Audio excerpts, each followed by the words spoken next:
Everyman. Everyman was a morality play.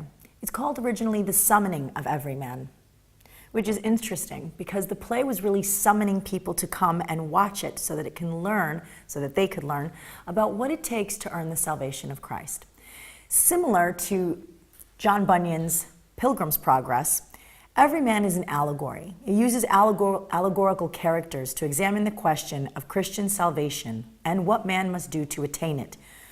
The premise is that good and evil deeds of one's life will be tallied by God after death, as in a ledger book. The play is the allegorical accounting of the life of Everyman, who represents all mankind. In the course of the action, Everyman tries to convince other characters to accompany him in the hope of improving his account. All the characters are also allegorical, each personifying an abstract idea, such as fellowship, goods, and knowledge. The conflict between good and evil is dramatized between the interactions of the characters. Everyman is being singled out because it is difficult for him to find characters to accompany him on his pilgrimage. He eventually realizes through this pilgrimage that he is essentially alone, and despite all the personified characters that are supposedly useful or necessary to him, he learns that when you are brought to death and placed before God, all you are left is with your good deeds. Everyman was important for a couple reasons. Number one, we use the term everyman today to refer to you and I.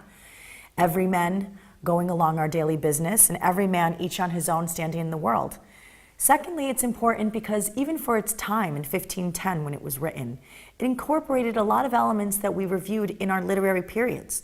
It has elements of allegory, elements of Christian and biblical instruction like the medieval period, elements of romanticism because of the journeys and the marvels and the epic that he had to follow, and also elements of modernism in finding that it was not through unity that he was going to find his mission completed, as in the ideas of enlightenment, but rather through his isolation and through being alone and standing on his own before God.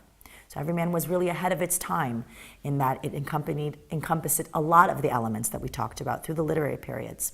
Please remember to read the story of Everyman on your own and be familiar with the allegorical characters, as they're different than Pilgrim's Progress and different than Faerie Queene. I don't want you to get confused because all three of them have allegorical characters that embody ideals, and so those names can be a bit confusing. So I want you to specifically differentiate between those three: Edmund Spenser's Faerie Queene, John Bunyan's Pilgrim's Progress, and Everyman.